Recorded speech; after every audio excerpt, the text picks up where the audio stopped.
Francia, junio de 1940. El silencio que sigue al estruendo de los cañones no es de paz, sino de un vacío aterrador. En las calles de París, el eco de las botas claveteadas sobre el asfalto de los Campos Elíseos marca el inicio de una era que nadie imaginó posible. Las banderas tricolores han sido arriadas y, en su lugar, la esvástica ondea sobre la Torre Eiffel, proyectando una sombra alargada que parece alcanzar cada rincón del país. Pero mientras los archivos oficiales hablan de armisticios y mapas redibujados, en las aceras, en las colas del pan y en los apartamentos fríos, la verdadera historia se escribe con el miedo, el hambre y la mirada baja de millones de ciudadanos. Lo que estos hombres y mujeres no sabían en ese preciso instante es que su mundo acababa de dividirse en dos realidades paralelas, la de los ocupantes, que intentaban convertir a Francia en su patio de recreo, y la de los ocupados, que debían aprender el arte de la supervivencia invisible bajo un sol de verano que se sentía más gélido que nunca. La derrota fue tan rápida que el país quedó en estado de shock. En apenas 6 semanas, el ejército francés, considerado uno de los más poderosos del mundo, se había desmoronado. El éxodo masivo de civiles, con familias enteras empullando carritos de bebé cargados de maletas bajo el bombardeo de los Tucas, dio paso a un retorno silencioso a ciudades que ya no les pertenecía. El mariscal Philippe Pétain, el héroe de Verdún, ahora encabezaba un régimen de colaboración desde la ciudad balnearia de Vichy, dividiendo el territorio en una zona ocupada al norte y una zona supuestamente libre al sur. Pero la libertad era un concepto que se desvanecía rápidamente. Las fronteras internas, las líneas de demarcación, separaban familias y granjas, convirtiendo el simple acto de cruzar una carretera en una operación de alto riesgo que requería documentos que la mayoría no poseía. La vida cotidiana se transformó en una coreografía de restricciones donde el reloj marcaba el toque de queda y el calendario dictaba cuándo se dejaría de comer carne. El ambiente en las ciudades era opresivo, cargado de una humedad emocional que calaba hasta los huesos. Los carteles alemanes en las esquinas prometían protección a cambio de orden, pero las ametralladoras en los nidos de arena decían lo contrario. En el campo, el paisaje era bucólico, pero la tensión era igual de palpable. Los agricultores veían cómo sus cosechas y su ganado eran requisados para alimentar al frente oriental y a las ciudades alemanas, dejando a los propios productores con cartillas de racionamiento que apenas cubrían las necesidades básicas. El hambre no tardó en aparecer, convirtiéndose en el enemigo más persistente y silencioso de la ocupación. Cada mañana, las mujeres francesas se levantaban antes del amanecer para hacer colas interminables frente a las panaderías, esperando conseguir una barra de pan gris y pegajoso hecho con harina de sustitución. Un detalle que pocos percibieron al principio es que el hambre no solo debilitaba el cuerpo, sino que comenzaba a erosionar la moral, enfrentando a vecinos por una col o un puñado de patatas. Para el ciudadano común, el uniforme gris verdoso de la Wehrmacht se convirtió en parte del mobiliario urbano. Al principio, hubo una curiosidad morbosa, incluso una corrección forzada por parte de los soldados alemanes que querían demostrar su supuesta superioridad cultural.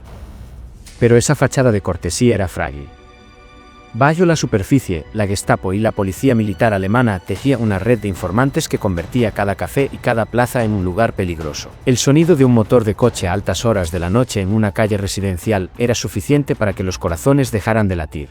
Significaba que alguien estaba a punto de desaparecer en los sótanos de la avenida Foch o en las prisiones improvisadas de todo el país. La incertidumbre se volvió la norma. No sabías si el hombre que se sentaba a tu lado en el metro era un resistente, un colaborador o simplemente alguien que, por una palabra maldicha, te entregaría para salvar su propio pellejo. El invierno de 1941 fue especialmente cruel. Sin carbón para calentar las casas, los parisinos quemaban libros y muebles viejos. Las elegantes avenidas, antes llenas de coches de lujo, ahora veían pasar bicicletas adaptadas con remolques y coches que funcionaban con gasógeno, unos artilugios humeantes que simbolizaban la decadencia de la modernidad. Pero en medio de esta miseria, existía otra Francia. En los cabarets y hoteles de lujo, los oficiales alemanes disfrutaban del champán y la alta cocina junto a empresarios franceses que se enriquecían con el mercado negro. Esta brecha social creó un resentimiento que ardía a fuego lento. Mientras un niño en un barrio obrero soñaba con el sabor del azúcar, en el Hotel Ritz se celebraban banquetes que parecían ignorar que afuera el mundo se estaba desangrando. La ocupación no afectaba a todos por igual, y esa injusticia alimentaba una rabia que pronto encontraría una vía de escape. En las sombras, comenzó a gestarse algo más que simple descontento. Fue una transición lenta de la desobediencia civil a la resistencia activa. Al principio, eran actos pequeños, un cable cortado, un cartel alemán tachado, un soldado que recibía direcciones erróneas. pero estas pequeñas chispas empezaron a encender un fuego más grande. Los primeros grupos de resistencia eran fragmentados, desconfiados unos de otros, compuestos por comunistas, caudillistas y ciudadanos corrientes que simplemente no podían soportar la humillación. El riesgo era absoluto. Ser capturado con un panfleto clandestino significaba la tortura o el pelotón de ejecución. Sin embargo, el aire en Francia empezó a cargarse de una electricidad diferente. Se rumoreaba sobre emisiones de radio prohibidas desde Londres, sobre hombres que saltaban en paracaídas en la oscuridad de la noche y sobre armas escondidas en pallares. El año 1942 marcó un punto de no retorno hacia la oscuridad total. La implementación de la estrella amarilla para los ciudadanos judíos no solo fue una medida administrativa, sino una herida profunda en el tejido moral de la nación. Las redadas masivas, como la del velódromo de invierno, donde miles de familias fueron arrancadas de sus hogares con la complicidad de la propia policía francesa, rompieron la ilusión de que la ocupación era una situación temporal y soportable. El silencio en las calles después de estas redadas era ensordecedor. Los franceses se daban cuenta de que el ocupante no buscaba solo territorio, sino la destrucción de toda decencia humana. En este ambiente de traición y desesperanza, la línea entre el bien y el mal se volvió delgada pero ineludible. O eras parte del sistema de opresión, o intentabas sobrevivir en sus grietas, o te unías a los que luchaban por destruirlo desde dentro. La presión económica aumentó con la creación del servicio de trabajo obligatorio. Miles de jóvenes franceses fueron llamados a trabajar en las fábricas de armamento en Alemania. Para muchos, esta fue la última gota. En lugar de subir a los trenes que los llevarían al corazón del Tercer Reich, miles de ellos huyeron a los bosques y las montañas. Así nacieron los maquis. Estos guerrilleros vivían en condiciones infrahumanas, escondidos en cuevas y granjas abandonadas, armados apenas con lo que podían robar o lo que los aliados les lanzaban desde el cielo. La vida en el maquis no tenía nada de romántica, era una existencia de frío constante, piojos y la amenaza eterna de los batallones de caza alemanes y la milicia francesa, una fuerza paramilitar colaboracionista que era, a menudo, más brutal que los propios nazis. La guerra de nervios se intensificó.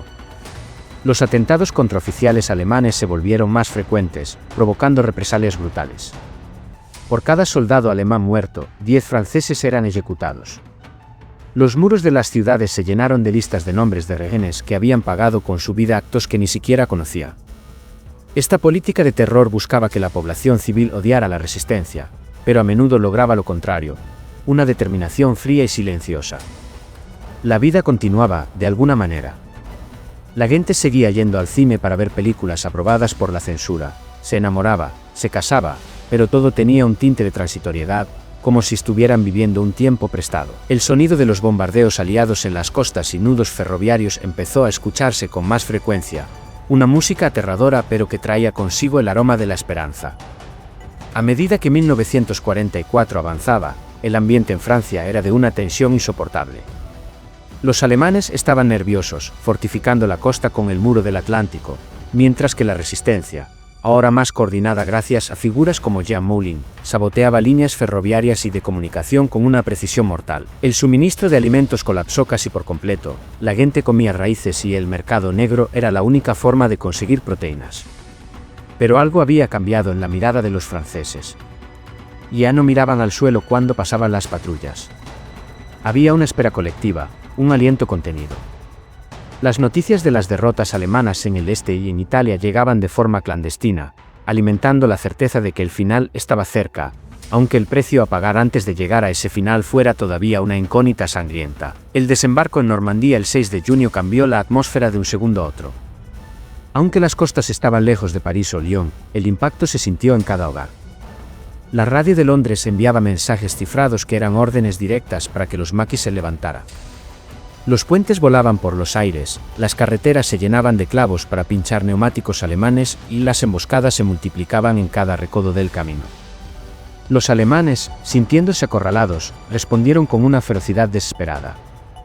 Pueblos enteros como Oradour-sur-Glane fueron borrados del mapa, sus habitantes masacrados en un último acto de barbarie que demostraba que el ocupante no se iría sin dejar una cicatriz imborrable. La guerra ya no era algo lejano, estaba en el jardín de casa, en la calle de al lado, en la puerta de enfrente. La liberación de París en agosto de 1944 no fue solo un evento militar, sino una explosión emocional que barrió años de represión. Las barricadas volvieron a las calles de la capital, construidas con adoquines y camiones volcados. Los ciudadanos, armados con rifles robados y pistolas antiguas, se enfrentaron a los tanques Panzer en una lucha desigual impulsada por la rabia acumulada de 1500 días de humillación. Cuando la división blindada del general Leclerc entró en la ciudad, el estallido de alegría fue tan inmenso que ocultó, por un momento, las heridas que la ocupación había dejado.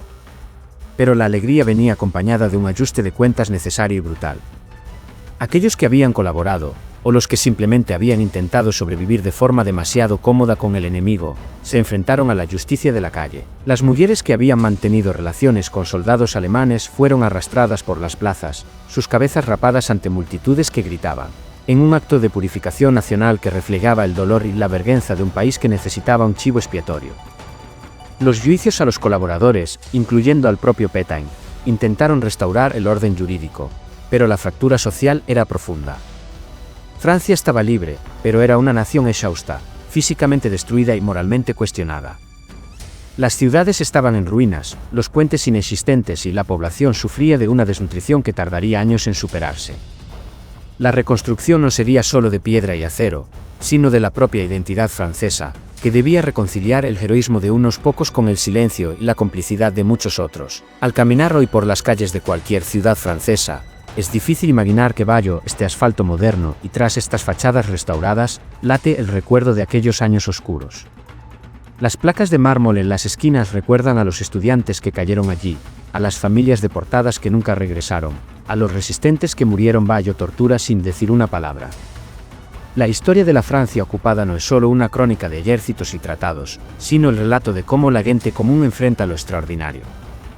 Es la historia de cómo la dignidad puede sobrevivir en un plato vacío y de cómo la libertad es un fuego que, aunque se reduzca a una brasa diminuta, tiene el poder de volver a incendiar el mundo. ¿Cómo habríamos actuado cada uno de nosotros si el mundo que conocemos se desmoronara en cuestión de días y nos viéramos obligados a elegir entre la supervivencia y la conciencia? La vida de los franceses bajo la ocupación nazi sigue siendo un espejo donde se refleja la complejidad del alma humana bajo presión extrema.